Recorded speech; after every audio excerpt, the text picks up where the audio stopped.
stuff on Madden. Oh yeah. Because free agency is kind of just like in the off season, where recruiting it's all season plus the off season plus transfers. So like it's a all year long thing. That's what I was scared of. They don't take too caught up in this Spike. I can imagine you can just go in and clicking a couple buttons and we keeping it moving. Yeah, because you do get like if you don't get the recruits right, you get transfers. Like the computer will fill your roster up, right? Nah, everything's manual, so they're gonna be trash if they do. Yeah. Like you definitely got to scout. Like you gotta, everybody got certain stylists, stylistically the way that they want to play. So you just gotta recruit guys that fit your scheme. You know what I'm saying? Just because he may be a 5-star recruit doesn't mean that he's gonna be that nice or he fits what you're trying to do. So this is dope. Shit. Wow. Just forgot to post something today, fucking Tuesday. Oh, damn. Fuck. I ain't mean to do all that cursing too. They're gonna. Yeah, I know. I was like, yo. Usually I'm the first one to curse when we go live. Glad you took that from me, Ken. Yeah. Sheldon, did you pour out a little liquor for your man Hulk Hogan? Ric Flair is my guy. So I never was a Hogan fan. I was definitely a wrestling fan, but Hogan was not. What's crazy is Hogan was WWF at the time, and you had to have cable. We didn't have cable, so we watched NWA, which was Ric Flair. So that was my Shelton. They used to come on NBC at night. That was later on, Lou. At first, WWF was like, not the 70s, not that long ago, but still. Hey Shelton, did you know Ric Flair was a Verizon customer? Yeah, I know he used to come in the store all the time. Yeah, at the Gwinnett store.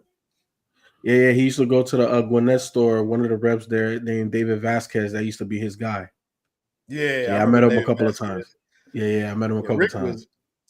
Rick do got some stuff Oblivion. Yeah, Rob here, but still, and you're right, Donovan Dusty Rhodes was actually my favorite wrestler during wrestling. Ric Flair was after I look back. You know how you got to have a hero and a villain? Ric Flair was my villain, but I realized that I needed him because I like Dusty Rhodes. You see what I'm saying? It's kind of like you need them. Like Dallas, Lou. Dallas needs to be good. You know what I'm saying? Otherwise, it ain't no fun. Duke needs to be good. So when Carolina beat Duke, it's fun. Otherwise, it ain't no fun. I grew up in the Hogan era. Rob, I got 2 favorite wrestlers. Well, no, you're right, Rob. I do got 10 favorite wrestlers. I grew up in the Hogan era. That definitely was one of my favorite growing up. We already talked about it on Is the Mic Salon. I definitely graded him for his future transgressions that he did. So I wasn't a Hogan fan later in life, but early on, come on, bro. Dolls, posters. Right. I had the championship belt. I had everything. Like I was a fan. Macho Man was my guy. Macho Man. Yeah. that was my guy. Macho Man to a Slim Jim. Macho Man was wild. Macho Man was my Stone Cold was my guy too. Stone Cold. I used to like wrestling. I was done wrestling. It was over for you then. Yeah. I was a wrestling fan when we didn't know in real life it was fake. Yeah. I like Undertaker too.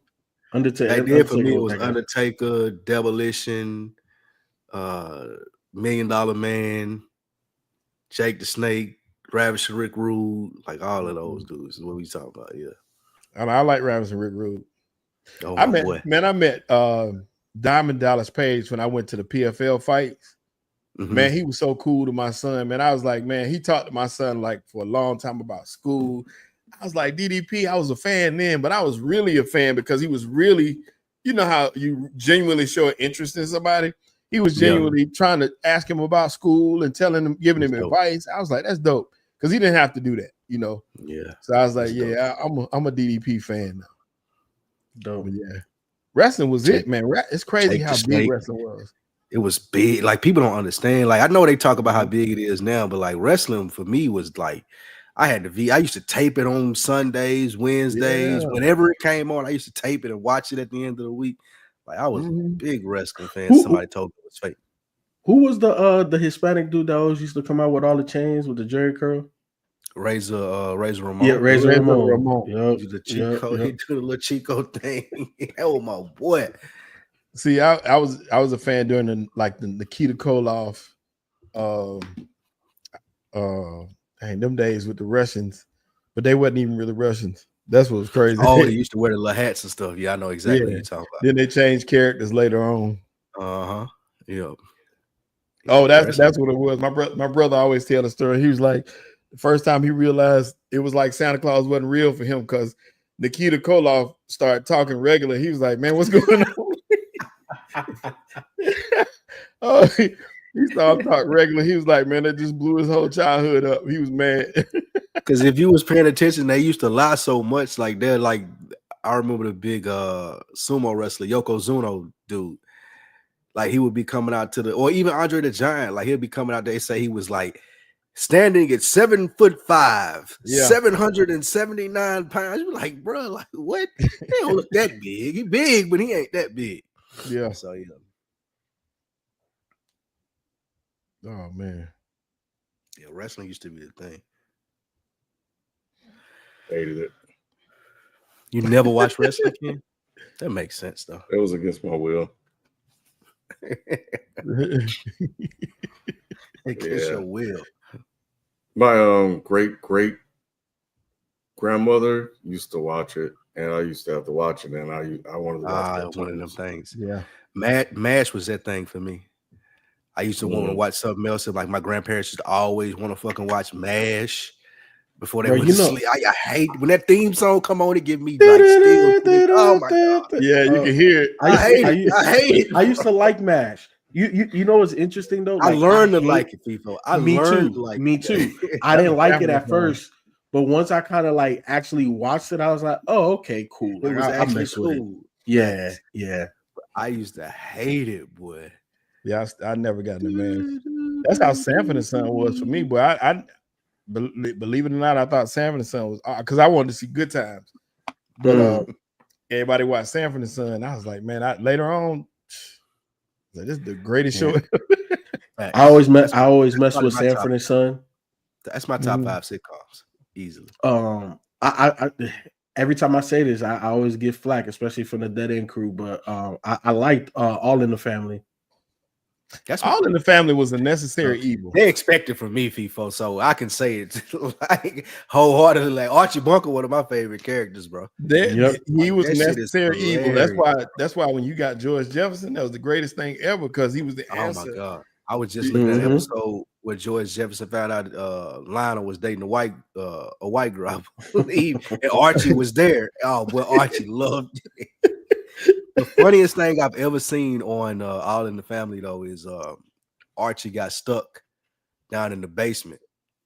And nobody was there to come save him. So he was like praying and stuff. And he was like praying like, God, you just let me out this one more time, this, that, and the third. And I promise I'll be better.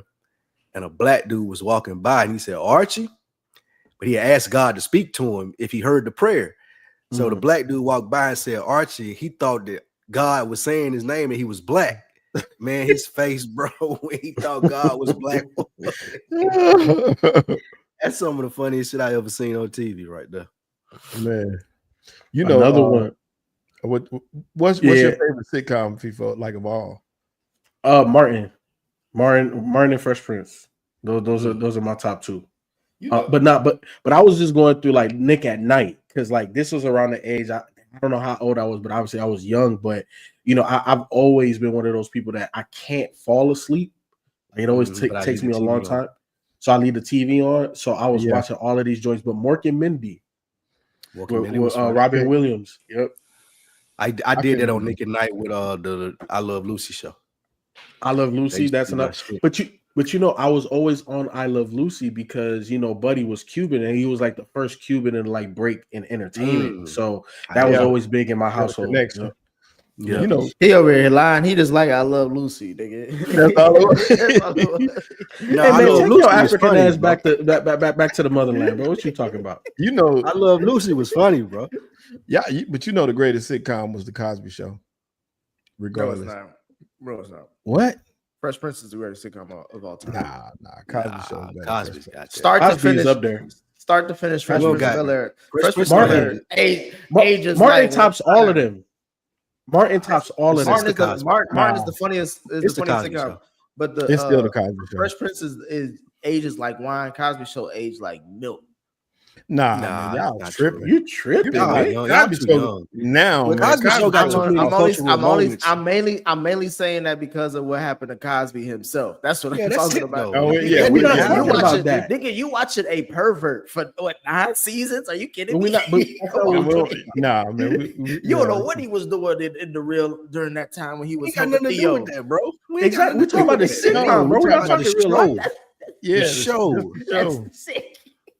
The show in Just itself, the bro. show. That's like saying Yeah. what if the devil played for the Cowboys and he won y'all hella Super No, Bowls? You be like, that's That's like saying what I he still. what he do That's in like this saying I offseason? still got R. Kelly top 5. I don't care nothing about what he did over there. Here He's we still go. like top Here we 5. go. Top It's five. the All right, same. that's my cue. That's my cue. Right there. Yep. Yeah, You yeah, don't know step what in. Yes, I'm I with you, start Spike. the top show. 5 in the I'm with pissing you, Spike. contest. nigga. I'm with you, Spike. He top 5. Oh. All right, let's get started.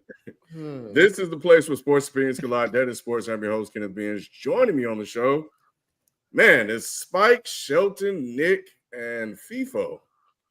What up, y'all? What's happening? What it What up, do? though? We are back, man. We had a couple of weeks off, and there's been some things happening, definitely for sure. And we're gonna go through them. But football season is right around the corner. We got college football right around the corner. The NFL is right around the corner, and a couple of blocks down the road, we got the NBA. Ain't no blocks. It's about a mile too. that shit where it's You got to at. get on interstate. You got to get on Leave that shit where I-75, it's at. I-85. Let's talk about 85 this football first. Yeah, man. it's football season, but what you talking about, kid? We ain't even talking about. I don't even know what a basketball look like. What the hell was the damn shit? What happened to Shelton? For as great as those finals was, Lou, ain't nobody talking about nothing to deal with basketball. One thing I done seen is Chris Paul going to the Clippers. That's it. Like, what? Who give a fuck That's about? news? Like, don't nobody care, nigga. Well, anyway, make sure you guys hit the thumbs up button, man. Subscribe to the show. You can become a member as well. But right now, man, it's time for 4 quarters of sports talk. So we're going to kick things off as we do each week with our best performance of the week. Which I'd be curious to see what you got for this. FIFO. Yeah, obviously, there aren't really any sports happening right now. But I'm gonna give you my bonus take first, and then I'm gonna give you what I sent to Jaylen. But my bonus take, and I put this in the group chat last night. The NBA better beware if Luka look on in real life how he do on the cover of Men's Health magazine, because if that boy done got in shape, and you saw the picture of what he looked like before he got in shape to what he looked like now, and he was averaging damn near 30 as a fat boy, the Lakers are going to be a problem. But that's the bonus take. I'm here to talk about Ben Johnson and the Chicago Bears holding Caleb Williams accountable. I don't know if you guys have saw the reports, but Ben Johnson was figuratively getting in Caleb Williams' ass about his study habits, his footwork, and just playing quarterback at a very high level. Hey, man, I'm not saying pause on that because I already threw the caveat out there. I know what you said. No, hey, man, nobody said No, I know. You can't pre-pause. I pre-paused it. This shit is blockbuster. You know what I'm saying? But look, I really like it because when you look at the history of Caleb Williams, right, when you're that talented in high school, ain't nobody really holding you accountable. They just want you to go out there and win and be you. Lincoln Riley at USC allowed him to just pretty much do whatever he wanted to do. And obviously we knew that the coaching staff last year, they were just lame duck coaches waiting to get fired, right? And Caleb had moments, but he wasn't great. And this is just kind of reassuring that Ben Johnson was the right hire, because great head coaches, they're going to hold the best players the most accountable, and that's what he's doing right now. So it's on Caleb. It's on Caleb. It's not about the play call. I think they got the right head coach. He's obviously showing that he's not going to back down. He's not going to allow those little minor things to go without being talked about or accounted for. So I really like it. And I think it's the best thing that we've seen so far in football. Cool. So the best thing you saw is a man fussing at another player for not doing his job. two times he doubled down on it, Ken, because he happy a fat boy getting in shape. After being cussed out, he had to get cussed out by a black man and get traded, Shelton. Yeah. To be like, I think I need to get in shape. But he also got cussed out by his head coach saying that everybody got to be in championship shape. So it wasn't just the black man. Shit, his job on the line too. He cussing him out because somebody yelled at him. 1 year in, okay. I'm gonna be honest on that though, FIFO. He getting in shape, but what does that mean as far as him? Like I said in the chat, thank you. That don't mean he's gonna play no more defense. Yeah, thank you. He can be in all the shape he wants, but if his tendencies are the same, which it could be, you're gonna get the same results. And I'm not a Luka basher, but I'm just saying he's not gonna be more active on the defensive end because he's in shape. I'm a Luka basher. I'm a Luka basher. Hey, Nick, hold on, FIFO. Before you even go, the fundamental whole thing about him being fat and us making fun of him is that as an athlete, Ken, what's the first thing you think about but don't think about? They in shape. Mm-hmm. That's why they separated from off the rip. They in shape. Yeah. So you mean to tell me that a job that requires you to be in shape, not only are you not in shape, but just because you can get by, you get by. And then that's why he was traded. Wait, hold on. Don't jump on this side of the fence because you was on the other side of the fence when I talked about him being out of shape and the reason why he got traded. You were talking about that a young player with all of the accolades that he has amassed at this point in his career shouldn't be traded at the age of 25. That's what you were saying last. But that's because what they didn't get shit back. It was the trade itself. How did they get shit back? You act like Anthony Davis is just chopped liver out here, bro. He's one of the best big men, arguably the most versatile defensive big man in the league. When available. Okay. And Luka wasn't that available either. If you want to go back to the history books, you should know that I give a fuck about Anthony Davis.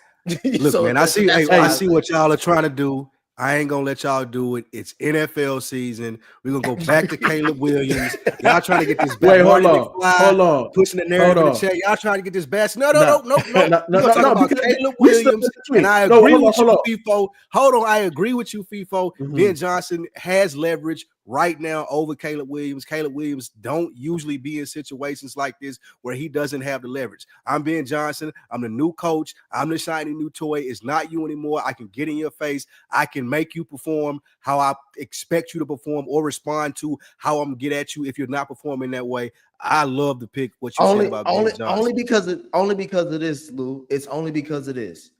And I hate to bring it up, Ken, but we coming back, so we got to make sure that people know this is a black show. It's only because he a white head coach and he a black quarterback. If that was reversed, why are you even bringing that up? Because I'm gonna say this because in all honesty, Ben Johnson should be the one that we look at, not Caleb Williams, because Ben Johnson. Ben Johnson was fucking up all out that the Detroit, the last run that they just had the last couple times. We called him his plays out like, what the fuck is he doing that goofy shit? And then they lost the game as the number 1 seed when they're an offensive team because the defense got hurt. So to me, Ben Johnson, this hot, like if Caleb don't look good this season, that says a lot about Ben Johnson. But no, that says a lot about Caleb. Yeah. Right. I was gonna say what he was addressing. He ain't talking about his study habits. He talking about the things that you could do to be a better quarterback in my position. It ain't that you ain't got the talent. I like that he's calling out the other attributes to make sure it's like, if I come in here and I implement this offense, it ain't because I'm calling crazy plays. It's because he don't know the damn plays. But he don't have that. He don't have that respect out of me like an Andy Reid going to a situation where it's like, I trust the play call. Wait, hold on, Spike. That obviously Andy Reid, you're talking about creme de la creme, arguably the greatest head coach in NFL history next to Bill Belichick. Wait, hold on, Nick, you don't spoke, my boy. This is my topic. Then my time, I brought this to the table. What is you doing out here? We started like this already on bullshit, and that's why I'm it's not bullshit. It's not bullshit. At the end of the day, Ben Johnson has earned his respect as a rookie head coach. I'm not saying that you can't compare him to Andy freaking Reid, bro. What is you doing? First and foremost. Second of all, like Spike said, he's calling out the details of the position. And the reason why he has respect there was who the hell was Jared Goff before Ben Johnson? He was decent. He was Sean McVay. He was decent with Sean McVay, and Sean McVay sent them off. He was not decent with Sean McVay. He was a he was good. He was in their co-MVP with Todd Gurley. But why did he send them off then? If he's that good, he can have Matt Stafford. If I could say, give me Jared Goff and I get Matt Stafford, anybody would make that. Was a great deal. Okay, but how many players in Jared Goff's situation goes to a worse situation with a worse offensive-minded coach and doesn't have the type of secondary career that he has had? He could have been written off. He could have been bagging groceries right now. But Ben Johnson gave him an opportunity to be the best version of Jared Goff he could be. So he gets respect. And we also have to give him respect for the creativity that he has as a play designer. The whole fake fumble thing and all of that type of stuff. Jameson Williams couldn't catch a damn rock for the first 2 seasons, and then all of a sudden he put him in positions to be successful. Amon-Ra St. Brown was nice coming out of college, but now we're talking about him as a top 5, top 10 wide receiver in the league. That has a lot to do with Ben Johnson. That O-line has a lot to do with Ben Johnson. So keep the disrespect on your name, bro. Don't put it nowhere else. Don't pass the buck. And then going back to what Shelton said in terms of the defense of Luka, I 100% agree, Shelton. 100%. We know that there's NBA players, bro, that is solely offense, and that's Luka. My thing with him being in shape is having gas in the tank down the stretch, so that way you're not huffing and puffing like when we need you most. That was Luka's issue. You're not gonna play defense, bro. We know that. Okay, cool. We got to make up the defense for you. The same shit with Steph Curry. Same shit with a whole bunch of other players. It ain't a whole bunch. It's a few. No, it's a whole bunch. It's a whole bunch. Either way, when we're talking about elite niggas play defense, bro. I don't give a fuck. Not all of them. Not all of them. They contribute, but they don't play lockdown defense, nigga. Right. And you called out Steph like he's a one-on-one. You can't talk about Steph. You can't talk about Steph. All right. We'll see how long Luka stays in shape. You know, right. I know them. You know, it looks good now. But he in LA. He a couple chimichangas away. Hey man, hey, LA got healthy food out there. Still got a couple of more months to go before the game starts. He walking back in there. You know, I thought for a minute something was wrong with the brother. Man, look at that picture. Yeah, looked like he was sick. But anyway, we always think of somebody who's sick. This is it did, Nick. And this is a horrible segue to somebody that actually was sick. Don't say speaking of sick, kid. No, I wasn't, man. I'm gonna respect. I didn't realize. Switch the topic, Doug. I didn't realize where we were going. Man. College football is just around the corner. And yesterday we got a surprise press conference from Colorado's head coach Deion Sanders that may impact this upcoming season. What did y'all think about Deion's press conference and him being upfront about his recent health issues? And do y'all think Deion will coach again after this season? That's a good question. I'll say this. Go ahead, Sean. I'll go after you. Yeah, I prayers up for Deion through this time. I hate that he has to go through something like that. I hate that any man or anybody for that matter would have to go through something such as this. You know, forget cancer. We trying to get past that point. But as far as him coaching again, I don't think so. I really don't. I said it at the time. You know, a big goal of his was to get his sons off, and I don't think that get him off to the pros. I don't think that was his sole motivation, but that was a huge part of it. So when you look at it from that standpoint, you know, it'll behoove him even more to fight through this recovery and, you know, be able to root them on if they make it through this. You know, of course, they both got to make teams, but I'm just saying it'll be better for him to do that as opposed to trying to stay out here and coach these guys, because that's a taxing thing. And it's one thing that this battle of cancer is huge, and that's not an easy battle. But to do what he's trying to do at Colorado is going to take a lot of energy and effort. And to be honest, it's going to be tough to do after going through what he's went through, with the bladder being removed and all that. So it's going to be tough. I think this is the last year if he makes it through this year. To answer the question, I do think this will probably be his final season. Just because I don't think he wants to quit on the players that just got there, probably based off of him and talking to him. And I'm glad that he's able to tell this tale because cancer has taken a lot of people. You know what I'm saying? So I'm happy that everything worked out for him. But Ken, it was gonna be an issue for us if God didn't come in, because they was gonna clip us up talking about this is how y'all talk about a black bro. Lou, you already know Deion was gonna be immortalized in the black community. There was gonna be a statue on FE 125th Martin Luther King Boulevard of the black man with the cowboy hat. You know what I'm saying? Mm-hmm. Here lies Deion, because boy, for what he has done for Colorado, they're gonna remember him as a legend because he probably gave them the happiest moments they ever had in the last 50 years. For what he did for Travis Hunter, he should be commended with, and for what he tried to do with Shador, I give him the effort, Ken. He ain't stick the letter, but shit, he tried a hell of a feat.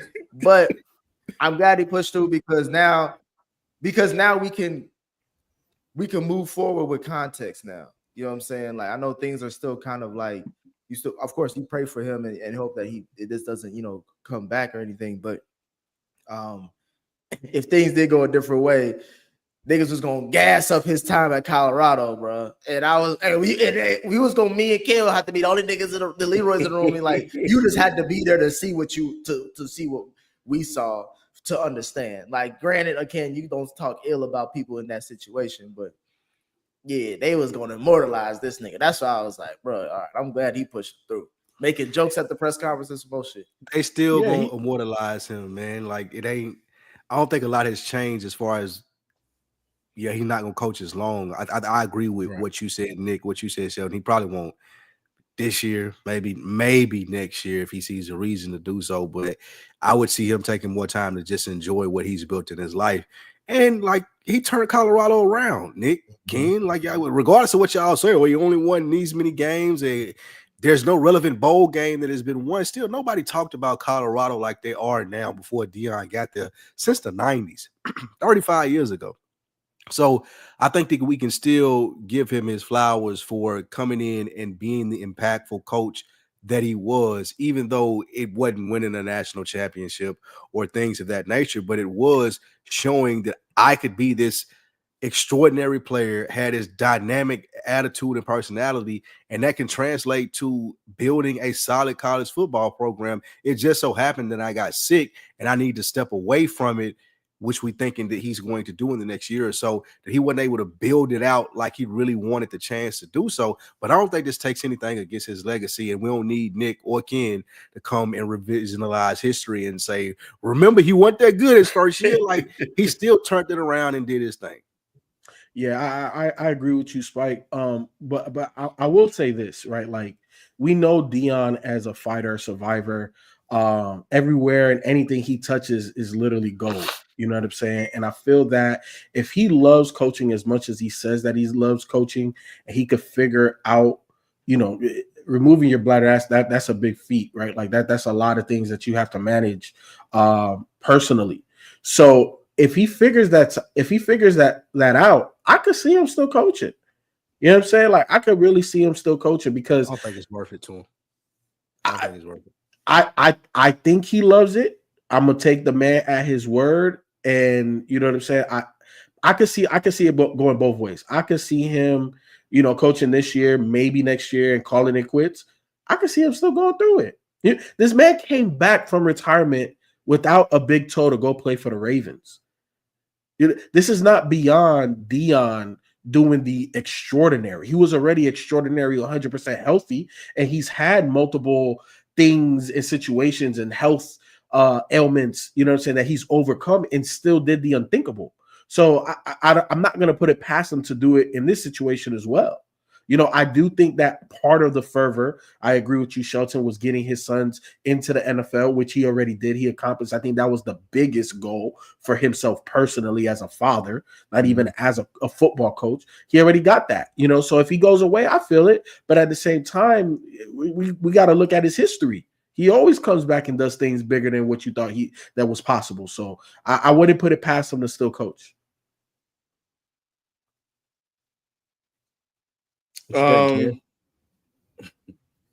Yeah, cancer, man. Seeing some, some Hall of Famers, legendary players, people we know get cancer is rough. You know, Randy Moss had to deal with it. Now Deion, I applaud him for sharing this information publicly. He didn't have to. I think for him to come forward because it's a serious thing. And then it makes leaving easier, right? Because nobody expects him to be coaching with a colostomy bag on the sideline for forever. Like, so I would imagine that, depending on how this season goes, this might be the last season. And what does he got to stay there for? He don't care about them dudes there, them kids there. He already got his kids to the league, so he good. Them other kids, they'll be fine. They'll move on and go transfer somewhere else and get paid. The show's over in Colorado, in Boulder. It's done. It's a wrap. So, yeah, and look, Deion is Deion, bro. Like, he already turned this into a damn Depend marketing deal. So he done got some type of sponsorship from them somewhere, so they're gonna pay for it. They're probably gonna bling up the damn Depends, go partner with Gucci or some shit. Can't stop. So. It's true. That is coming up next. We already said it's gonna be a party party. If anything, he ain't gonna wear no depends. Y'all, bro, he may have to. He said, "I depend on Depends." That's what he said at the press conference. Did he not? That's what he said. I thought he said. And then he said he's gonna have a porta potty on the sidelines too. He did say that. Shelton, answer this for me because I'm depending on you to answer this question for me because I don't understand it. What was Nakasaki? I don't know. I knew what you was gonna ask. Where did she come? How does she play into this? Nick, I was trying to see. How does Kakarot come into play in this? I've heard a couple different reports. One of the reports was that she's his goddaughter or something like that. I don't know how that could be. No. Nah, they dated. That's not the right. That's report. what I saw. That's the wrong report you read. Yeah, they are dating. I'm trying to. That's his woman. Sheldon. God is She's in the room 40 with years his old, daughter. bro.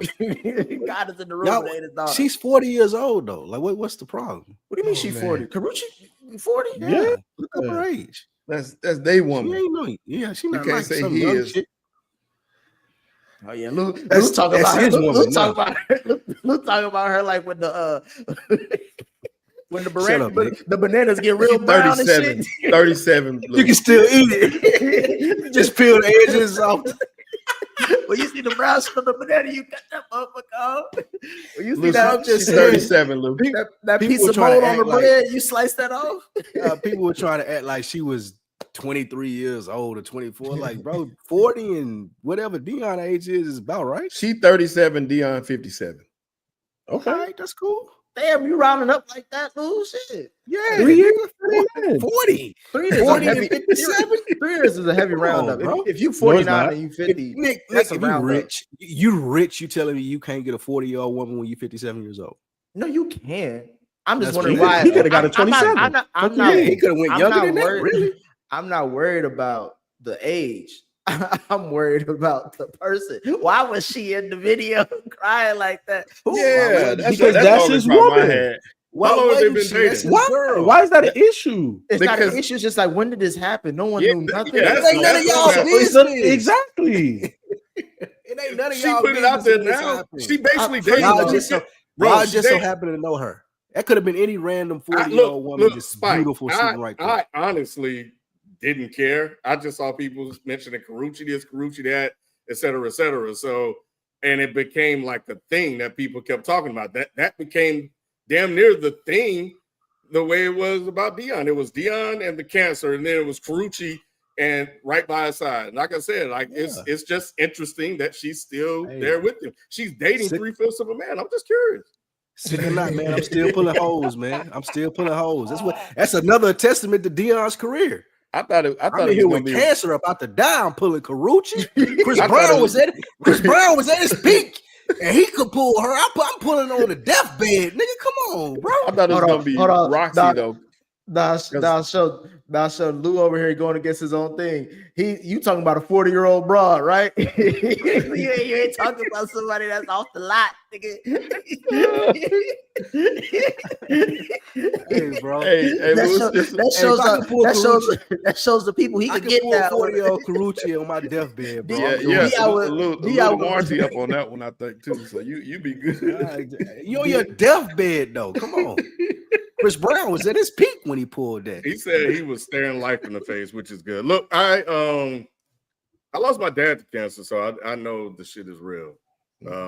So I'm glad that. Huh? I said, dang, you wasn't ready for that one. Oh, you hurt. Yeah. It runs through the family. So I understand how serious this is. And yeah, Deion kind of going through it, man. But I'm glad that he's remaining positive, which helps, and that he's finding a way to move forward and survive. And that it was moving fast from what he said. So yeah, man. I just hope everything continues to work out, and he's still with us for years to come. So that's it. Same here. So yeah, so shout out to Deion. So anyway, man, let us take a real quick break.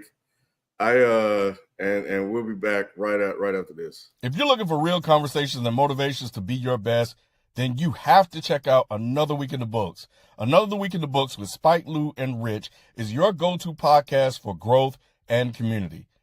Plenty of dope conversations take place week to week as they inspire each other to be better through conversations. Another Week in the Books, wherever you get your podcast. All right, we are back. So we're going to keep things rolling on tonight's show. Let's get into some contracts, man. Contract disputes have dominated many headlines in the NFL this offseason, with several notable teams still failing to reach long-term extension with their star players. Which team among these three, you have the Cowboys, Micah Parsons. Well, actually, it's not three anymore. You have two. You have the Micah Parsons with the Cowboys, Terry McLaurin with the Commanders. Are setting is up for failure as it heads into the 2025-26 NFL season. 12 Cal, shout out to the OG. He put in the Dead in Sports chat that things are being resolved with Trey Hendrickson. Nick, is that correct? There's no contract that's been leaked yet, but usually what happens when a player comes out of holdout is that they coming out for, they coming back for a reason. They ain't, there was already pictures of him going to Florida to hold out because of the contract disputes. But if he's coming back and ending that early, that must mean that they got the money right. And this is a big if, so I ain't been drinking tonight, not yet. Mm-hmm. If he does get signed, I'm gonna say this right now, Shelton. Bengals got the best offseason in the NFL if they re-sign Trey Hendrickson. You can't tell me a better offseason by the time camp rolls around, right in time, that the Bengals don't got the best offseason based off the moves that they made. The Bengals haven't outdone the Steelers. What is you talking about? What do you mean? They ain't made no addition. What move? How'd y'all do? Yeah, okay. I'm saying if we're going just based off of names alone and star power alone, that's what I'm just saying. If we're going off the facts, you adding caveat, bro? If we're going off the facts, who did they add though? They added a talented rookie. They added they re-signed Trey. They re-signed all the people. If he got redrafted or not, that's the rookie. Listen, they re-signed a team that didn't make the playoffs, and you said Shamar wasn't no good yourself. Hey, look, Sheldon, I said a lot of things. That's old news right now. I got new information. He a Bengal now. Wait, before that, he was a nigga from Texas A&M. Now he signed. He once you wear them stripes, nigga, it come with a cost. My thing I is saw this. them. I saw them My warm ups. thing He is, looked like my me. thing is this. No, you don't. Trust me. My thing is this, bro. We signed the best wide receiver that was on the market. We re-signed a top 20 wide receiver that was on the market. We re-signed. We possibly time, we pending on re-signing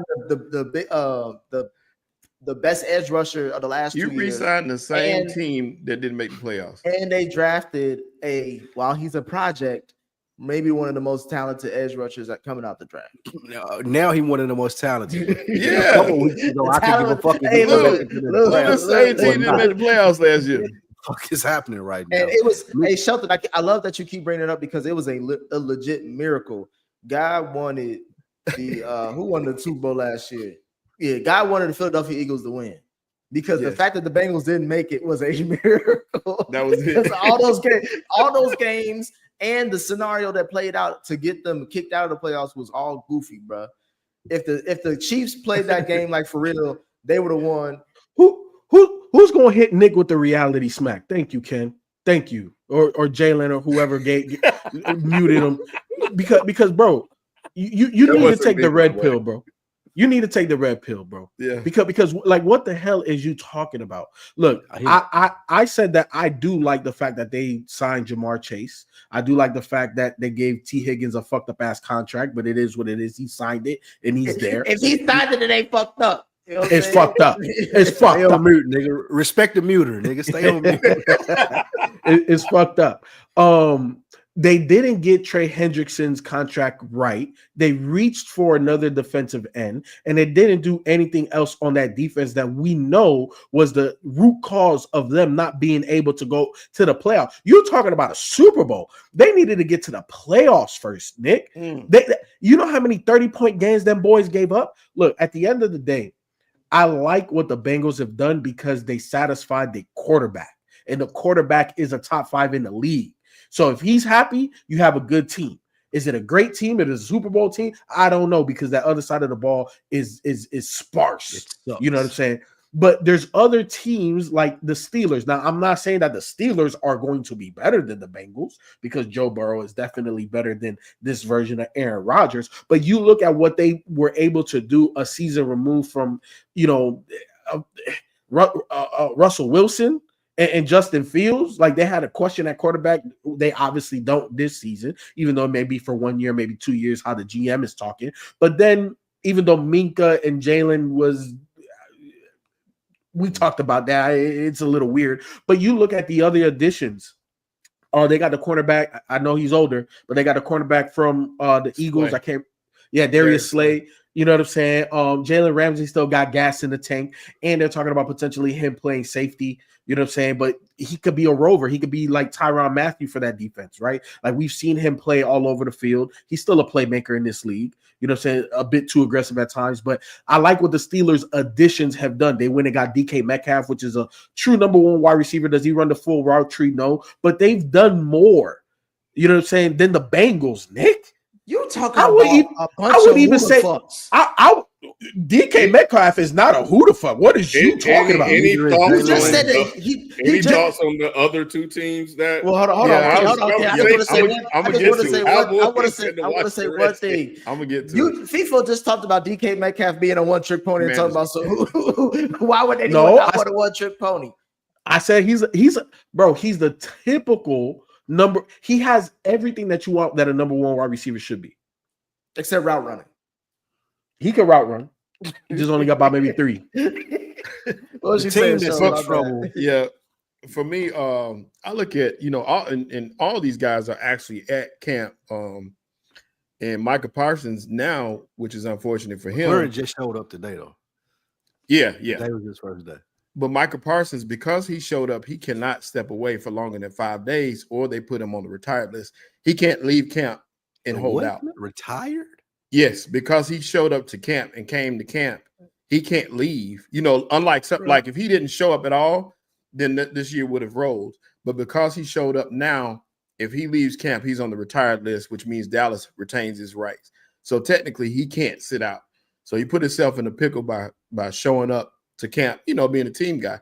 But I still don't like the fact that, Jerry been taking shots all this time at him. And I look at Micah like I don't see him wanting to be there long term. Nothing's being worked out.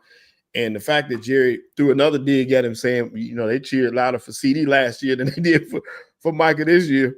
So maybe I did the right thing. He making all these jokes and acting like it's nothing. I don't know if he really does, but I don't know if I would do that to my star player.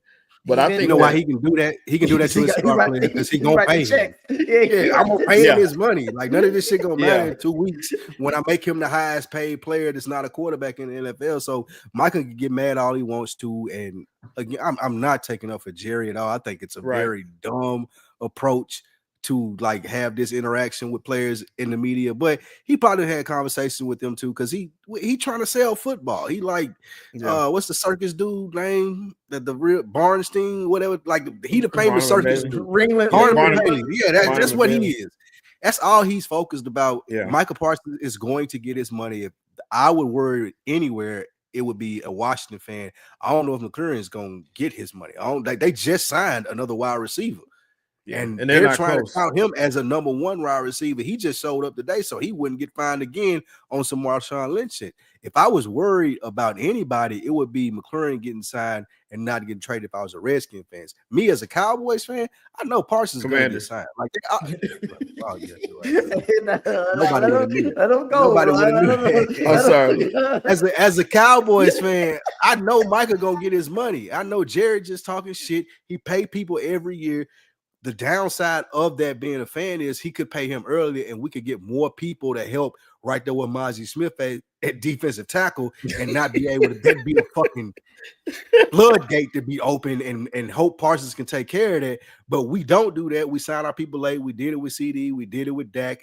That's how it happens, but they always going to get their money. I'm not sure if the same thing is going to happen in Washington, though. That's why I would be worried if I were a Commanders fan.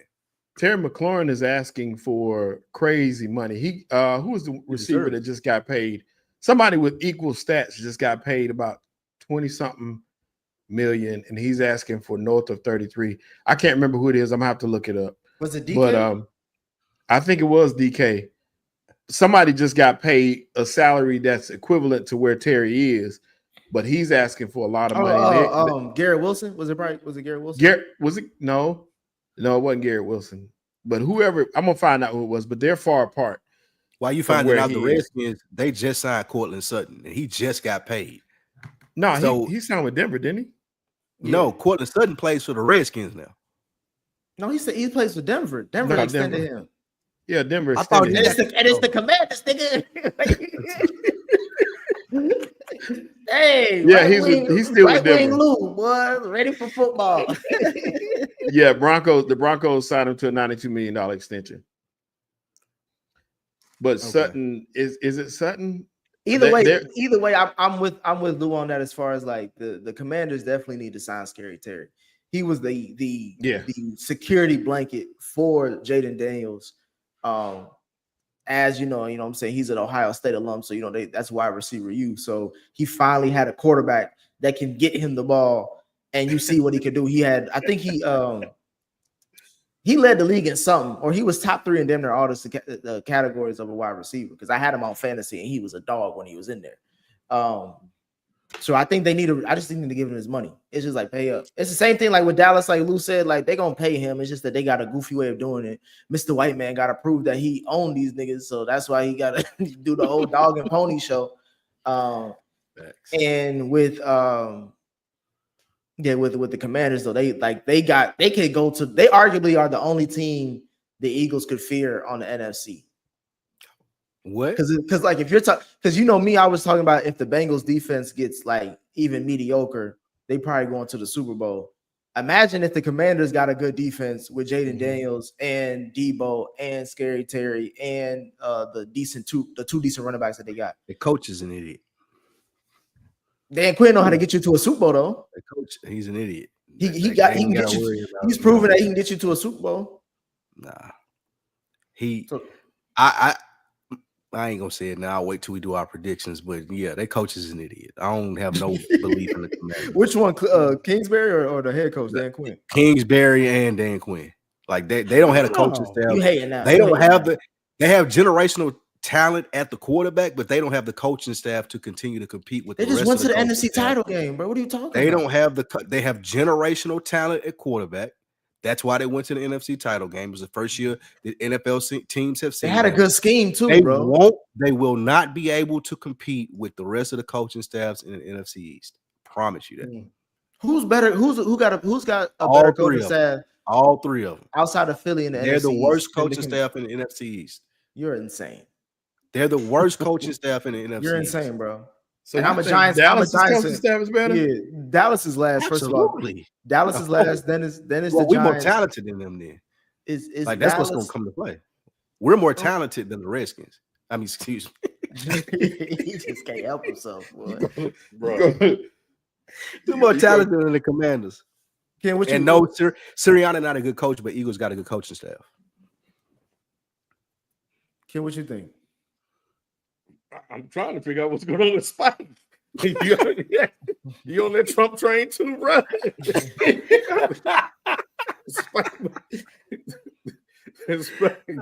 I've been reading it so much lately, kid. Don't try to throw that on me. I'm just saying. Trump Spike like bring that shit back, bro. Shit. Back to what America used to be. Yeah, boy. Hey, once Trump said it, he was like, Lou was like, oh, bet. We back on it. We back up. Put the word out. We back up. Oh, man. And he tried to enforce it too. He done said it. Yeah, he did. He said one time. Boy, I'm thinking he got some issues on some reservations, boy. Jeez. Man. I think having Terry McLaurin would be helpful for them, bringing him back. So it's good to see him actually coming back. Even though I think earlier in the season there was a little disconnect between them, but I think they finally worked that out towards the end of the season and kind of got things cooking. But I think at this point, man, all these guys should just go ahead and get their money. I think organizationally, who's more important, and maybe Micah. I think maybe Trey, because they don't have, given what the defense did last year with him, I can only imagine what they'll do without him. So getting him in there and getting that resolved, would be good. So we'll see how that goes. Real quick, Trey, I didn't realize he had how many sacks he had? 17. 7 was in 2 games. And then the other was in the span of 3 or 4 games. All of his sacks came in about 6 games total. So them other games, he didn't do much of anything. The reason why I say Micah's most important is because you got to scheme every play for Micah. You got to scheme for Micah. You had to shit on Trey just to get to your. He did. Micah. He did. I was just a better player though. Yeah, that's what I was saying. That's all. Because I like Trey. Trey got a high motor. Yeah, look. Trey gets a lot of credit because he doesn't have help, and neither did Micah. But Trey didn't have no help. He didn't have no other. The secondary wasn't great. The linebacking core wasn't great, and there was nobody else on that D line. So what he did, even though I agree with you, Shelton, a lot of what he did was early on in the season and in a few games, but still, you know what I'm saying? He still got pressures. He still was a dominant force single-handedly. You know what I'm saying? I could say that more so than Micah. Micah, you can scheme him out, or he plays too aggressive. He plays too loosey-goosey. He's not about the details. You know what I'm saying? And we saw that a lot with him, but it is what it is. But I do think Micah is more important. Micah is more generational, and he's younger. So you got to pay the man. All right. Well, we'll leave it there, and we'll be back right after this quick break. If you are a fan of hip-hop and love unfiltered discussions on the culture, check out Dead in Hip Hop. From album reviews to hip-hop debates, Dead in Hip Hop always keeps it real.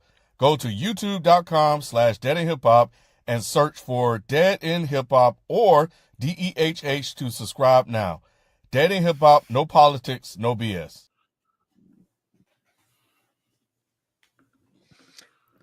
We need to talk, man. We're gonna talk about this, but I don't even know if I even want to talk about it, but we gotta talk about it, man. The Raiders released Christian Wilkins a couple days ago. Initially, the reports were that they released Christian Wilkins because of his rehab to his foot injury. He did it away from the facility, and they wanted it done under their supervision, which I think they avoided $37 million from his contract that was guaranteed that he's supposed to get. Then reports surfaced and rumors swirled about some bizarre behavior from him. And knowing the source and going back and watching his low light tapes from Clemson, it's pretty damning, man. It's pretty damning. But a couple of the reports that are out there kind of leaked. They tried to keep it under wraps and keep it in house as long as they could. So did he. Yeah, he did. He did. But one of his teammates said that he allegedly was trying to kiss him on the forehead, and they went to HR basically and kind of reported him, and that was like fine. And I'm thinking to myself, it has to be more than that, because people play around, and that's wrong. And I ain't saying it's right, but I'm saying for that just seemed like something where you just push him or punch him or something, you keep it moving. But then there was another report that came out after that, and this one was quite disturbing. They said it was a little bit more that he was doing, something to do with somebody's feet or something like that on his team or something that was tickling feet. He was tickling feet. Yeah, man. And this is multiple times and different things. And I'm just like, man, this is wild, man. This is wild. And what's crazy? What we need to talk about? I was like, yeah, he just want to talk. He want to gossip. That's what he. No, man, and it's one of his teammates. Hey, Lou, this is Shelton Shade. That's what he gonna call this little segment. No, man. I really didn't want to talk about it, but we have to. You know what I'm saying? Like, where are we in sports when you got people dudes having to go to HR on dudes in the NFL? Bro. That's crazy. You want to talk about a man tickling another man's feet? That's wild. No. Hey, Lou, all you got to do is go back and look at the national championship film from Buddy when they won the title and he did the splits. Like anything that you want, if he did it or if he didn't do it, then a video will tell you what happened right there. Lou, I got to ask you a question. How many times does he have to tickle your feet before you go to HR? That's what I was wondering. That was the most fascinating thing. I'm not going to HR. I'm a football player. We're not going to HR. Bro, ain't no HR involved. We finna go outside. But let me hold on. You gotta go to HR, bro. But hold on. But do you think this is his first time? I don't think this is his first time. So I think that's the reason why they went to HR. And Lou, that's why I'm asking you, like, how many times is he gonna have to keep doing? Like, even if you do fight him once, he keep doing it. Yeah, you got to go to HR at some point. After this, nah. After my reaction from the first time, ain't no HR, ain't no doing it again, ain't none of that shit happening, bro. We finna figure this out. Look. Wait, hold on. Spike. Hold on, everybody. Hold on. Let's talk about the business of football. That man just signed. Hold on, Spike. Hold on, Spike. He just signed. He was one of the biggest free agent acquisitions for that squad, right? Mm-hmm. If he does that and you man up on him, you know what I'm saying? I smack him up. We have a fight. We have a tussle or whatever. And he come back and does it again, bro. Like, you know that there's something wrong with that man. And no matter how many times I put hands to fist to this dude, I got to go to HR, bro. They went to HR quick. They put hands. And FIFO saying man up and smack them around and all that sounded crazy. No, I promise you, I get what you're saying, and I ain't saying that it's wrong, but somebody else is going to have to tell me that. It's not registering to me that I'm going to have to take this dude to HR, because I'm going to think something really wrong with you because I whooped your ass the first time that you did this, and you did it again, and I'm going to beat the shit out of you again. So now you know he crazy as hell. That's somebody else's problem. That ain't mine. I ain't going to HR. Exactly. I'm going to keep whooping your ass, bro. Every time. We gonna fight him every day. That's not going to happen. Every day. Hey, Spike, that's gonna be an incentive. That's why. What if he like get? And this is real pause. What if he like getting beat? he out there like Debo. Double entendre. Hey, but he be, he's a digger, man. There's all kind of videos of him. It's all, yeah, he's crazy. Wow, man. I knew it had to be something because it's like you said, FIFO, bro. He got like 100 and something guaranteed bread. Like he just got signed last summer, I think. But Nick, but you know that what the Raiders are claiming, it isn't because of the extracurricular. It's because he didn't handle the Jones fracture in his foot appropriately. That's the story that they're spinning. No, that's what they spin at first, FIFA. They switched it. Yeah, they said that's the first story. Yeah, that was the first story. But then they came out and told that wasn't the real reason why. So that's what they started with, but they ended up with the HR stuff. The HR stuff was the stuff that really did it. And that I want to make sure I understand all of y'all correctly. You're saying, yeah, the first time I might have whooped his ass, but he did it again after I whooped his ass, and y'all going to HR. I don't even think they whooped him, Lou. And I think he like Debo out there. No, I'm saying I ain't talking about if they whooped him. I'm saying if he tickled your feet. No reason. You go to HR. We don't. One of us gonna whip. Like, it's gonna be something. Lou, my thing is like, Lou, you're fighting a 300+ pound dude every day. I'm in the NFL too. Yes. There's no reason that y'all should be doing this story. Sheldon's shady ass brought this up for no damn reason. It was not needed to talk about. This nigga did not have to bring this up. He didn't. It was on your heart so bad. You had to talk about it. Not my feelings hurt, though. I found out that Lou does not believe in HR at all. He don't even recognize the department. He doesn't recognize the department. Right. Yeah, that's rough though, and that's all they do is hire you. That's it, huh? That's a rough way to lose money. And the fact that his teammate came out later on today and they asked him about it, and he said he had no comment, but then he said he went on to say, if anybody needs help, then you need to go get help. Don't not get. He just started talking about getting mental health and going, man. It was his feet. It was right. So probably it might have been him. Hey, who's the punter? I'll be bad with names. I got the Justin Tugger. Pat McAfee. No, Pat McAfee. He had Adam Schefter, and Shefty was talking about how it was the Jones fracture, and then this other stuff came out. But the team isn't claiming that's the reason why they voided his contract. They said it was a foot. They didn't say it was his foot. That's why. No, they said. Oh my god. That was a dumb story. We need to talk about that, man. That story matches your camera. That story matches all of that matches. Nah, man. Hey, man. Moving on. Every offseason, there are lists and debates about who the top 5 to 10 QBs are coming into the new NFL season. We actually will be doing ours, in the coming weeks. This year is no different, though. We have Cam Newton putting out his list, declaring his top 10 on his 4th and 1 podcast.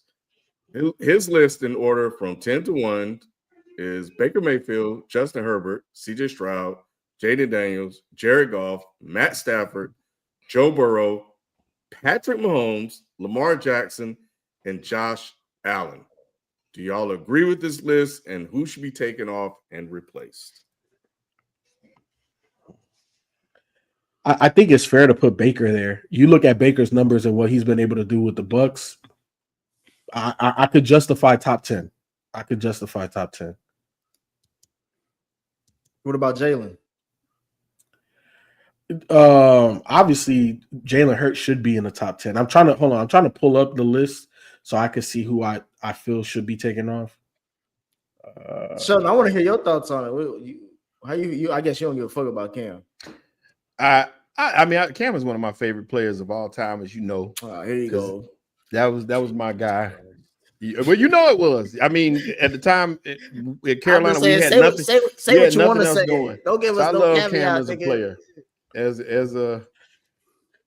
As a reporter, he does what most of them do. They just trying to get clicks. He know good and well what Jalen Hurts is.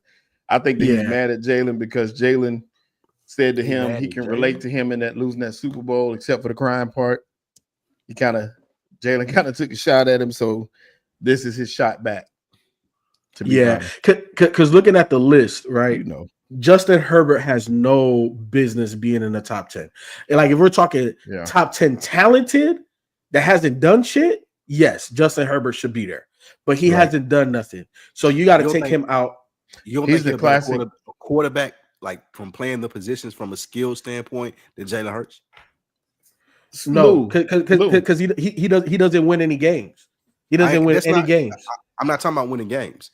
Your point guard in basketball, you can recognize how other point guards get people involved, how good they are with being a point guard and doing what they do. Sometimes it doesn't result in wins, especially if they don't have a great team around them. Sometimes they're making the great plays, but they don't have the players to finish those plays. So you knowing that as a point guard and Cam looking at it from a quarterback standpoint, you don't think he could look at Herbert and be like, "Oh, well, he's a better quarterback." Lou, the example you used was the perfect example. A point guard, a championship point guard, you can't get any higher than that. Your job is to get your teammates involved, get everybody up and ready to play. That's exactly what Jalen Hurts does. So look, you know how you can tell, Lou. You know how you can tell, Lou, because if you listen to his teammates talk, most of them reiterate the same thing that comes out of his mouth. If you hear them saying, "We're gonna keep the main thing," that comes from him. And you see what that's translated to. So look, Spike, from a talented perspective, quarterback talent, Justin Herbert is greater than Jalen Hurts as a that's talent. What I was asking. That's all I'm asking. Okay, but we're talking about the 10 best quarterbacks in the league. We're not talking the 10 most talented quarterbacks in the league. Right. We're talking the best quarterbacks in the league. Jalen Hurts deserves to be on that list. He's been to multiple Super Bowls and won one. He deserves to be in the top 10 over Justin Herbert that has a losing record. And here's the thing, right? Wait, hold on. He's a quarterback of the most talented team. Hold on. Look, if we want to use an analogy, right, of two great players, one of them didn't make the Hall of Fame, one did, right? One won the championship in his later years. He wasn't that guy. But they both took over similar situations, right? Stephon Marbury, Jason Kidd. They took over the same team. And the playmaker took them further than the score first point guard. Jalen Hurts is a score first point guard. He's not a guy that's going to set everybody up and, I'm going to read the field and this, that, and the third. He's like, hey, look, I'm going to run the ball. I'm going to do the tush push. I'll get you the ball when I can get it to you. Hey, I may only throw 160 something and throw for $120, but we won the game. And because I have a great team, it is what it is, right? That's Stephon Marbury. Justin Herbert, even though he's not as great as Jason Kidd, is more a Jason Kidd. I'll dink and dunk. I'll throw the ball. I got big arm. I got all of this type of talent, but it hasn't manifested into anything. So if we're talking the 10 best in the league right now, you have to account for everything, including wins. And so for me, Justin Herbert could go. You replace him with Jalen Hurts. You move him up the list. I think he belongs at 6 where Jared Goff is. The other ones, I can put Matt Stafford ahead of Jalen Hurts, Joe Burrow, Patrick Mahomes. He's beat him 3 times. He's 3-0 against him. Look. I'm not saying that's where I would put him. I'm just saying you could justify the position, Shelton. We're not doing our list right now. We're talking about Cam's list. I'm just saying justifying, just moving his list around. You put in Jalen Hurts, put him at number 6, and I could justify that. The rest of it, what's funny about this list, other than Baker Mayfield, Jalen Hurts has beat them all. That's what I think about the list. So that's why I really don't care. But he's not. But is he better? But is he better though? Is he better than Josh, Lamar, and Patrick? When he played Patrick, who played better? When he played him, he's not better though. When he played Patrick, who played better? When he played Lamar, who played better? Hold on, Sheldon. Are you saying that Jalen Hurts is better than Patrick Mahomes? No, it's just when he plays him, he outplays him. That's what you want to answer the question. Answer the question. No. Spike. We're not talking about who's better. We're talking about who. That is what we're talking about. We're talking about who's better, who's more talented. We're talking about who's better. Exactly. Right? We're saying who's better. You got to put him top 5 based off the fact that he beat him. Okay, that's fine. No, that's fine. To beat the man, you got to beat the man. Look, wait, hold on. I 100% agree. Jalen Hurts should be in the top 5. But is he better than Patrick Mahomes? That's the question to you directly. I don't think he's better than Patrick Mahomes if you look at the grand scheme of things. But at the same time, what I would go, if you look at the whole defense, nah, that's what I'm saying though is shit. If they match up, who's gonna win? They both who you got your money on? They both it's even, so it's not like it's a heavy sway on. Yeah, that. they're 1-1. They're 1-1. My thing with that is like, yeah, Jalen Hurts the last 3 games. Jalen Hurts should be on the I'm list. talking about the Super Bowl. Jalen Hurts should be on the list. He should be probably where Justin Herbert is.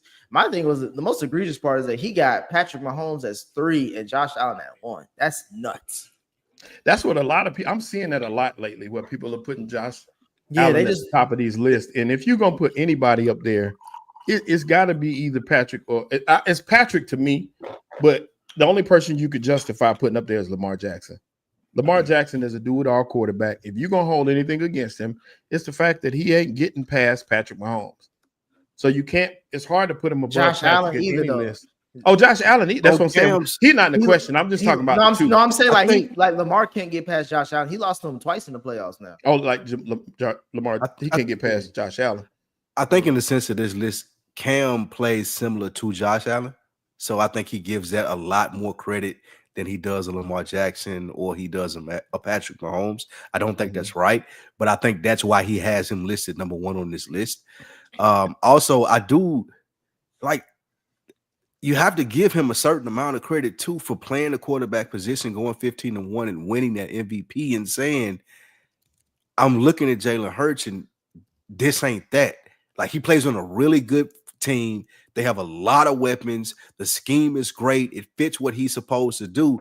Like, Cam Newton wasn't getting benched in college. So he can't relate to someone like Jalen Hurts, who y'all are telling me, oh, yeah, he shows up and does what he got to do. Like, that's John Stockton.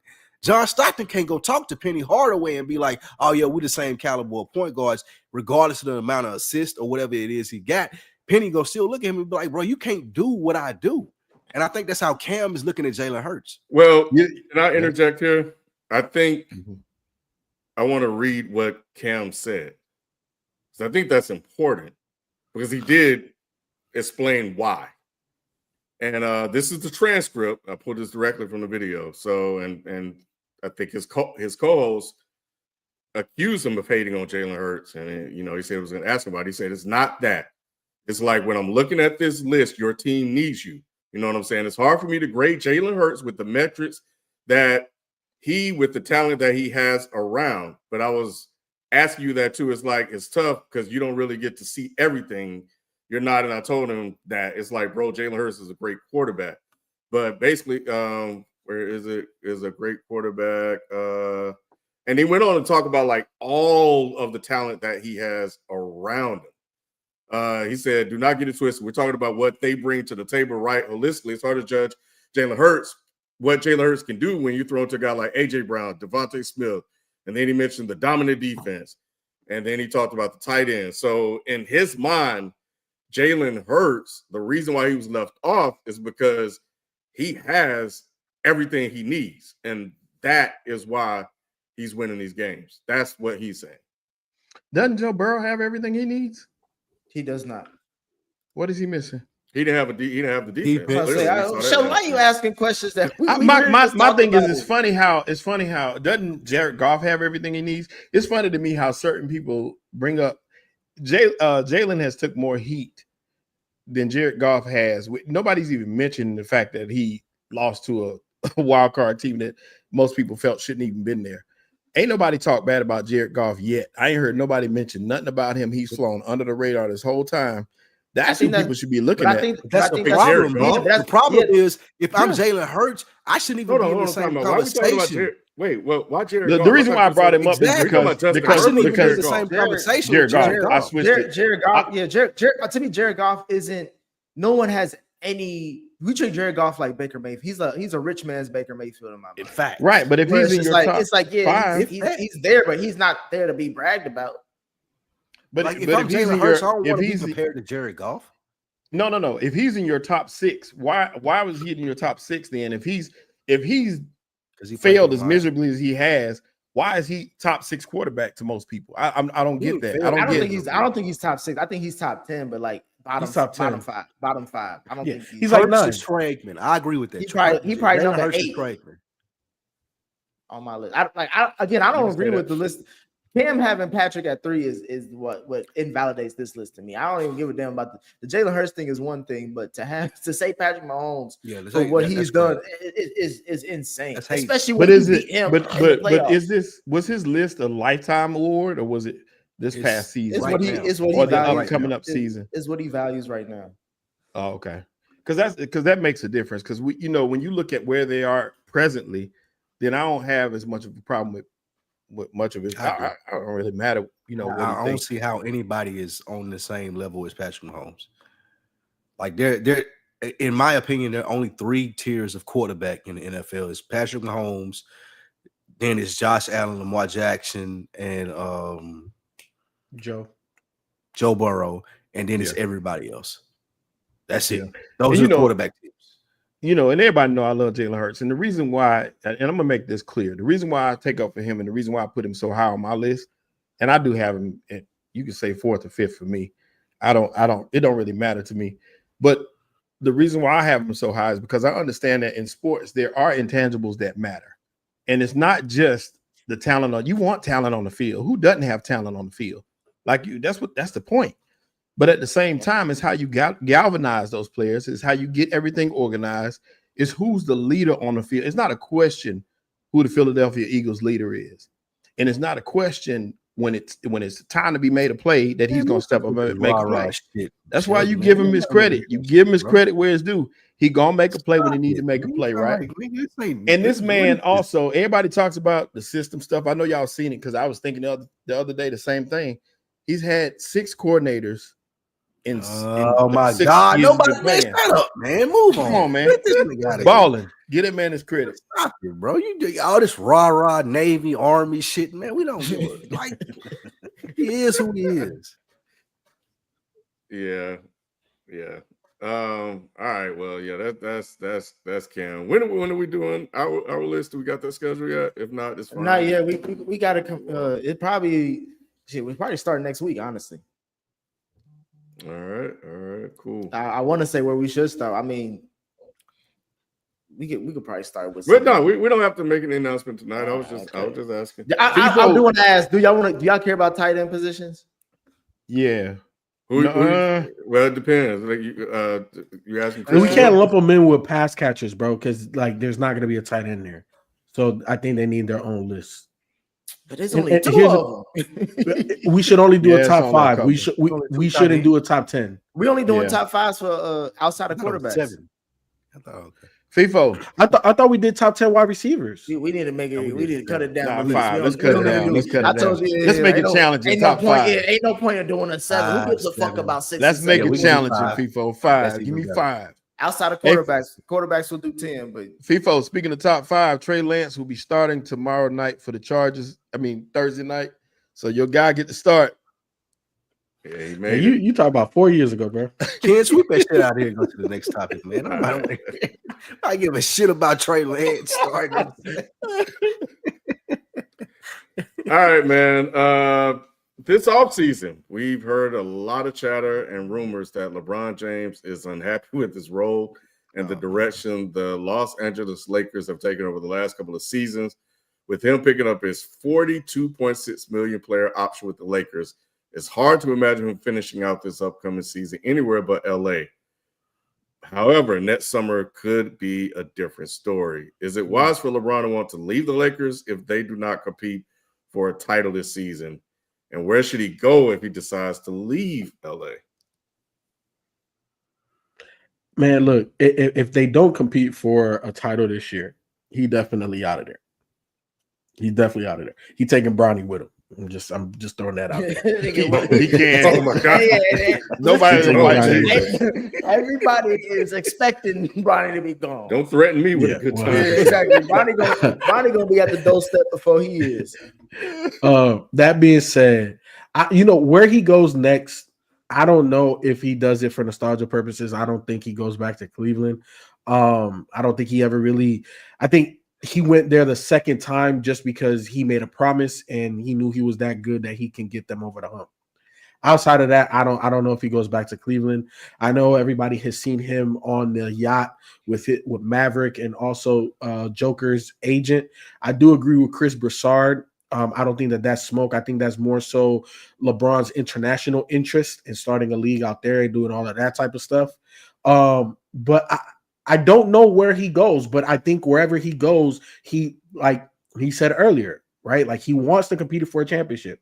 Like for LeBron, especially even in the twilight years, it's championship or bust still. Like, and that's been his damn near his whole career because he's been that great and he's been able to maintain a level of play that requires that he still competes, right? Like he's not scoring 12 points on 40% shooting from the field, 30 something from three.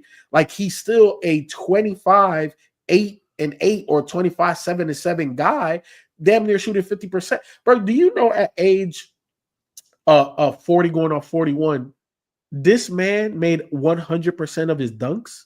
He was 71 out of 71 at 40 in the league? And that was number one over like anybody that had 25 or more dunks in the league, bro. Like LeBron is still that guy. I don't know where he goes, but he's gonna go wherever he could chase another ring. So whether that be Houston, Golden State, Denver,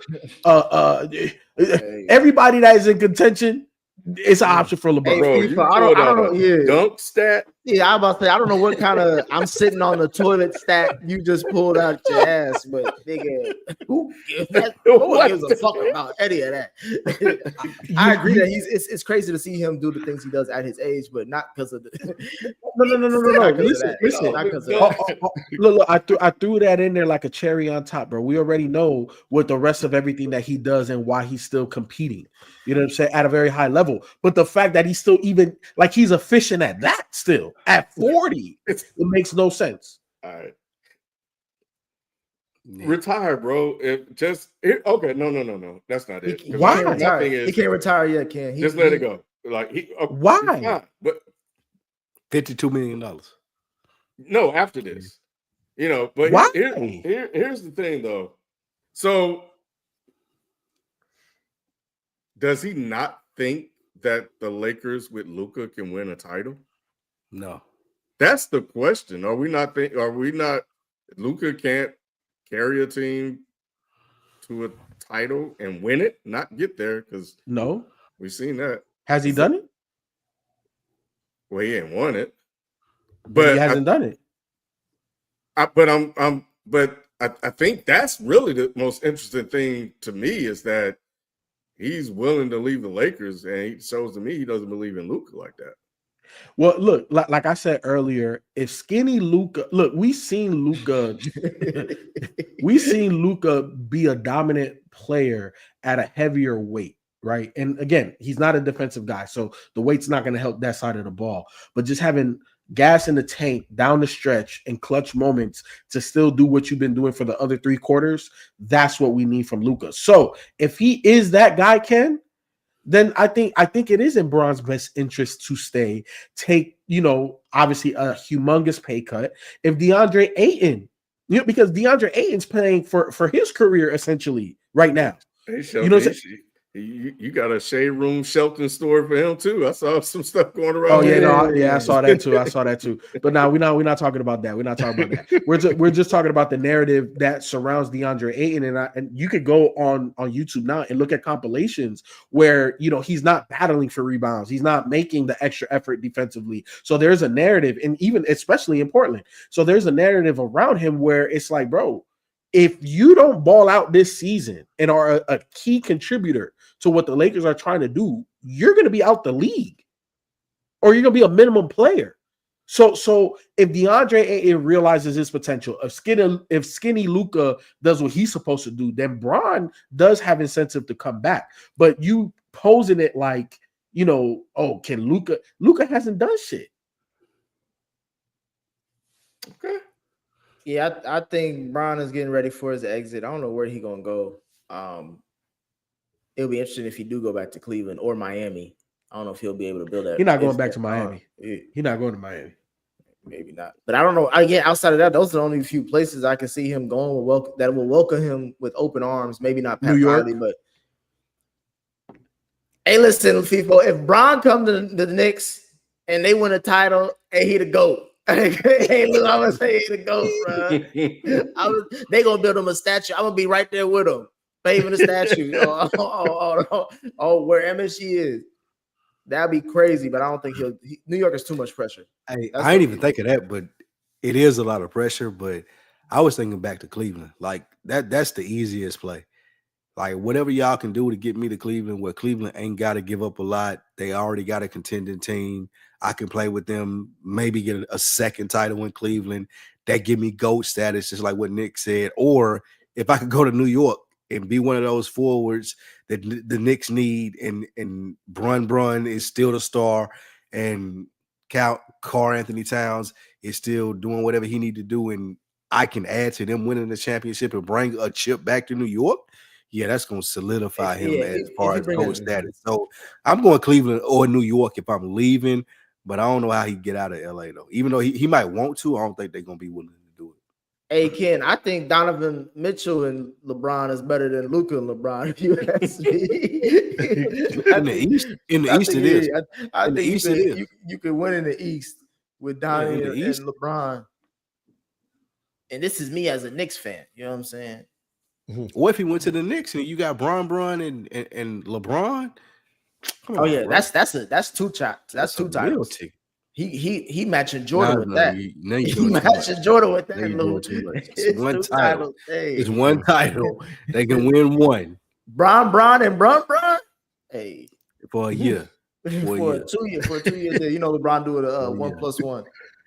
Yeah, they're gonna run that into the ground. But yeah, that's it for that. Up next, we have FIFO's worst of the week, and then we'll hit our super chats and members questions. So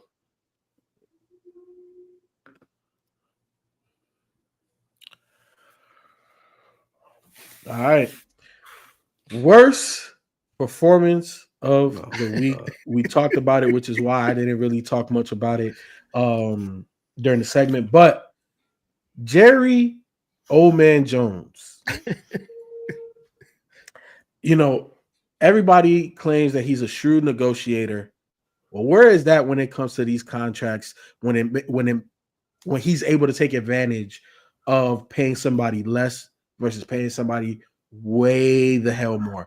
I can't remember the numbers, but I saw some numbers where if they would have paid Micah last season at some point in time or earlier, that they would have saved close to like 30 or 40 million total or something like that because of the TJ Watt extension and some of these other defensive players getting their money. Micah's price is gone up.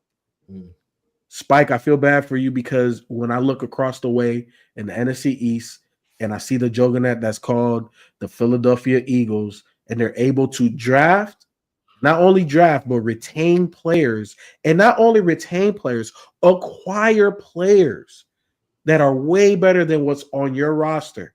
And you're paying somebody like Dak Prescott the most money to play quarterback. You're paying CeeDee Lamb. And again, CeeDee is a baller. Like, you know, CeeDee's definitely top 5. He's going to be in my top 5 wide receiver list. You know what I'm saying? But when you're paying top dollar for good to average guys, but then now you got Micah and you could have paid him good to average money, even though he's generational. Jerry Old Man Jones, what are you doing? I think he needs to come holler at your boy, and I'll teach him and show him the ways of making better contract negotiations. You're speaking from an aspect, FIFO, of building Madden franchises. No, I am not. I'm talking from the aspect. No. I'm not gonna let you because I'm not gonna let you disrespect me like that. I'm not gonna let you disrespect me like that. I'm talking like I said. You look across the way in the NFC East, and there's a team that's already doing it. And there's a team already doing it. So all I'm saying is you need to go holler at Nick Sirianni. You need to go, hey, Shelton, what's the GM name over there? What's the GM? Howie Roseman? Yeah, you need to holler at all of them and learn how to do these contract negotiations. Hey, Lou, funny, bro.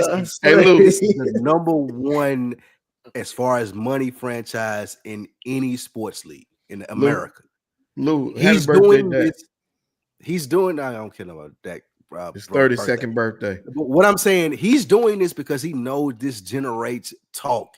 This generates people having the Cowboys in First Take. All these shows that you watch, it's the first block of every motherfucking thing that they do. He don't care that he has to live up to this, or I can sign this player and get these deals. He ain't the Eagles. Like the Eagles, regardless of what they won last year, they still a shit franchise. They still like 15 or 16 than anything else. The Cowboys are the number one franchise because he does this bullshit that you're calling out. I'm gonna make you talk about, I may not sign Michael, or I do this shit for Dak. He do this old man stupid shit so that people will talk about him on ESPN, on Fox Sport, and that's why the Cowboys have continued to be the number one rated franchise in all of sports. Do I like it as a fan? Absolutely not. I get what you're saying. I don't agree with it. He's an asshole, but he knows what it takes to be the number one franchise in all of American sports. That's all he's doing. Yeah, wins and losses don't matter. It don't matter to him. He don't give a fuck. It don't matter to you either because you still a fan and it ain't nothing Hey, happening. It matters to me, damn it. It wouldn't matter to me either if my franchise. How much is worth, Lou? $5 billion or It's 3 the something? number More than that. Yeah. Of all the sports franchises in America, it's number one, and it's because he do dumb shit like this. So when he died, he ain't looking at how many Super Bowls have I won. It's like, how much money did I have? I wonder how much they make if they won though. That's what I was about to say. Like, eventually the Cowboys are going to win again. I think eventually, if the Cubs won the World Series, then I think the Cowboys can win the Super Bowl. Hopefully, I don't know if that's going to be. I don't know if it's going to happen in Lou's lifetime. It's going to happen in my lifetime. Relax. I hope so, Lou. But it may not happen in Jerry's. But anyway, yeah, man, let's jump into just a couple of member chats that we got in super chats. Shout out to Birdman at 5-0, ganging them back. Yes, sir. Glad to be back. I'm glad everybody else is along with us. Devontae, hey, welcome back. Member for 42 months. And Birdman, 41 months. Shout out to y'all. And appreciate y'all, man. Also, We Them Boys, 45 months. More pressure. Who asked more pressure in the regular season, Tua or Kyler? We Them Boys, the answer to that is Tua. Tua. And the reason why it's Tua is because they think that team is loaded with those wide receivers that he got out there, and we already been looking at Tua funny anyway, and the concussions didn't help. So Tua is the most pressure. Kyler is still recovering from that ACL. He flying under the radar. I think the Dolphins think they can be the best team in that division. Regardless, the Bills are, but I think that they think that. I don't think the Cardinals think that they can beat the 49ers, the Rams, or whatever. Was it the Bucks? Seahawks. I don't think they can. The Seahawks, excuse me. Seahawks. I don't think that they can compete with any of them. So this is why I disagree with y'all. Tua, I think obviously the jury and the word is out. Everybody knows what Tua is, and now there's dissension in the locker room, right? Where Jalen Ramsey, I on this telecast before we took our break, I told y'all Jalen Ramsey was an issue. You saw what he said about Tyreek Hill in terms of growing up and figuring it out. Like, that's not what you say about a Pro Bowl wide receiver that makes you as much money as you make him. Like, like it's a symbiotic relationship, and that relationship is fractured. That head coach is now questionable. To me, everybody knows about what was happening with the Dolphins, and that shit is just a dumpster fire. I say Kyler because you like you said, Shelton, he's coming off an ACL injury, and he's extremely short for the position. And what makes his superpower is, he has a big arm. That's not going to be affected like that. But part of his superpower is the fact that he's mobile. So how mobile is he going to be? They drafted a legit number one wide receiver that he had no connection with all season. So I think Kyler can be moved on from. You know what I'm saying? So can Tua, but I think the eyeballs are on Kyler now. Like, is he worth it? Is he going to be there? Is he the future? I still think Tua got a shorter string, though. He got a shorter string. They looking at people already got Tua out the door.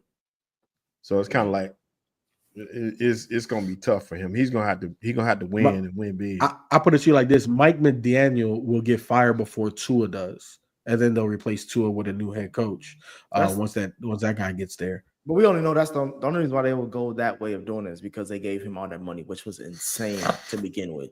Mm-hmm.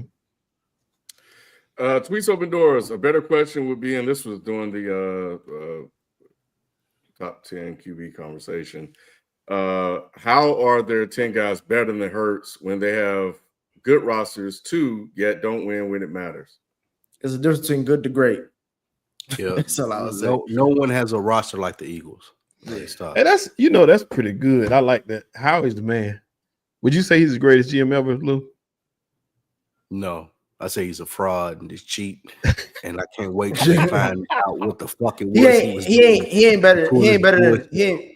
If you want to have that conversation, Sheldon, he ain't better than Ozzie Newsome yet. Oh, I love Ozzie Newsome, but you know why I think he's better? Ozzie always hit on those top guys. Ozzie hit home runs on the top guys. His last draft pick was Lamar Jackson. That's what I'm saying. But no, I'm saying he different about what Howie doing. It's something. Howie's hitting on third and fourth rounders. Yeah, Ozzie got 2 Super Bowls.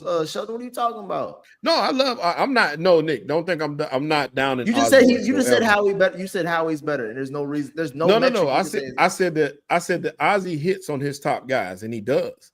He hits on those guys at the top.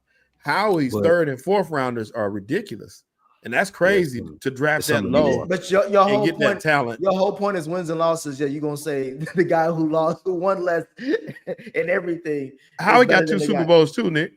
He doesn't have. Yeah. Oh, he do got 2 Nick Super Bowls. Foles. Yeah. And he's I'm still going. Put him under investigation. Put Howie under investigation. Something going on. I promise you. I like them both. Lamar Jackson. We talked about Lamar Jackson, but he had Ed Reed, Ray Lewis, and Lamar Jackson. Those. But we talked about we talked. That's what I'm saying. He hit at the top, but we talked about Ozzie forever. We talked about them not having, Lamar doesn't have any wide receiver help and stuff like that. But with Howie, like I said, he's hitting on them 3rd, 4th, 5th rounders. Watch out for the name Mojo. A defensive lineman. He's a 6th round draft. Don't do that. We ain't doing that. We ain't doing that on this podcast. Williams, you seen those guys getting paid. Don't throw 5th round picks. We already said Shador Sanders' name too much on this podcast. We ain't talking about 3rd, 4th round, 5th round. Moro Ajomo. Watch out for the name. Spell it, and we'll watch out for it. Last one you should know how to spell it. That's your people. Last one we have here is Green Beans. Start bench cut. Steven Jackson, Larry Johnson, or Sean Alexander. And Sean Alexander. I will start Sean Alexander. That's tough. Bench Larry Johnson and cut Steven Jackson. The crazy thing is a lot of people will never understand Sean Alexander and what he did.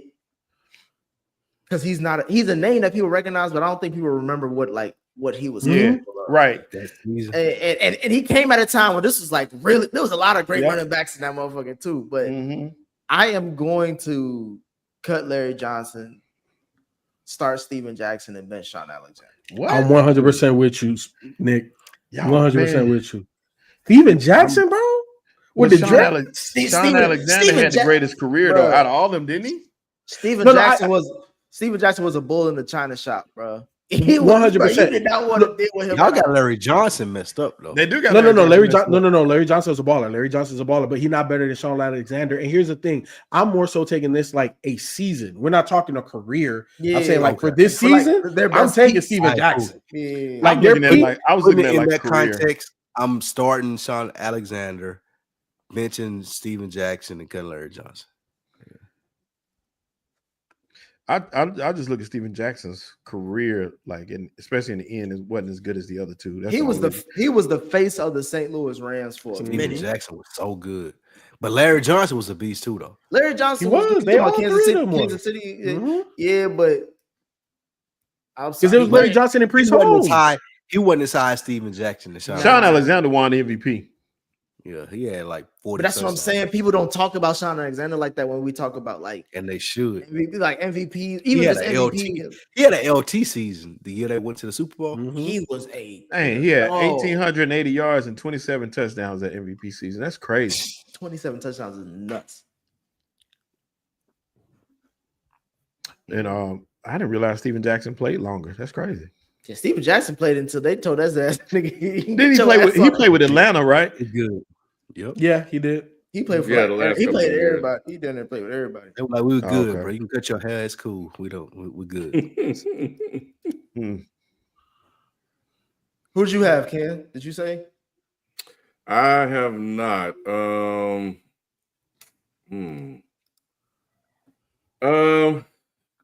man. I think.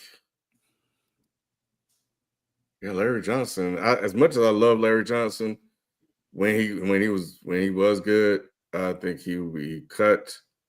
And yeah, I think I'm gonna go with Sean Alexander, Steven Jackson. Who's starting? Who's being benched? Oh, Sean starting Steven Jackson, because I had Sean Alexander on the fantasy football team, bro. He was. I know you won. You won. Yeah, he was a monster. 27 touchdowns. Crazy. Todd Gurley only did what, 23 or 20? It was like 21 or 23. Do you realize Todd Gurley is younger than some of the players now? Still, that's crazy. Play. Like I saw that the other day. Tell his knees that. Yeah, the knees. Boy, he got Bernard King knees.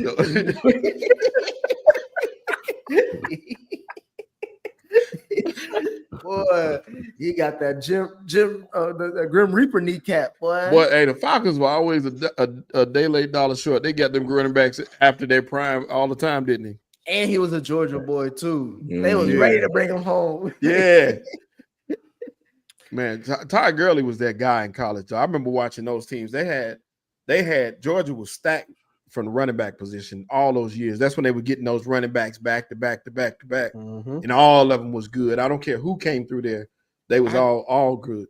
I get that, but that Super Bowl, bro, it should have ended with him winning that Super. Like, I hated the fact that Tom Brady and them got that goofy ass. Man, Nick, it was with 3-13, Ken. It was an ugly. It was one of the most. If it wasn't for Bruno, I think Bruno Mars saved that Super Bowl with his halftime show. I will never forgive Kyle Shanahan for that shit ever. Ever. That's why I don't mind that he be losing. You talking about not Kyle? It was Sean McVay. Sean McVay was for the Todd Gurley. I was thinking about the Falcons. Kyle Shanahan was another. That was one of the greatest like failures I've ever watched in real time. Which one of those Super Bowls out of all, like, think about the ones, which one to y'all was like the most disappointing? Was it the Falcons one, or was it the Seahawks? The Seahawks. It was the Giants and Buffalo for me. Shit, it was the Bengals and Rams because we had to play against the refs too. Boy. But I'm just thinking about like the most, not personally because it's, you as a fan, but I'm just saying like, wow, I can't believe they lost. Was it that Rams one? It was a bunch of them. It's Atlanta for me. It's the Atlanta Patriots Super Bowl just because. I mean, I was in Atlanta. You know what I'm saying? Like it felt like what. It did because we thought they was gonna win. It was like, Sheldon, do you realize the potential that night had of being one of the greatest nights in Atlanta history? Yes. You know what I'm saying? You're right. Like the potential for Black America alone, especially a nigga who was living in Atlanta at the time, was like, bro, I was disappointed in that. The reason it went from uphill to downhill so quick. It's like, who beat Atlanta when Chandler was the quarterback in the Super Bowl that year? The Broncos. That's who that was. Yeah. When Eugene Robinson got the case. Yeah, Eugene Robinson, the minister. Hey, my disappointment though still was the when Russell Wilson threw that interception, because I'm thinking to myself, they got him here. All you got to do is run Marshawn. It's over. Like how? Once they decided to throw it, I something told me, I was like, bro, this ain't gonna end well. Like I wasn't really shocked. I was more shocked that they still called that play.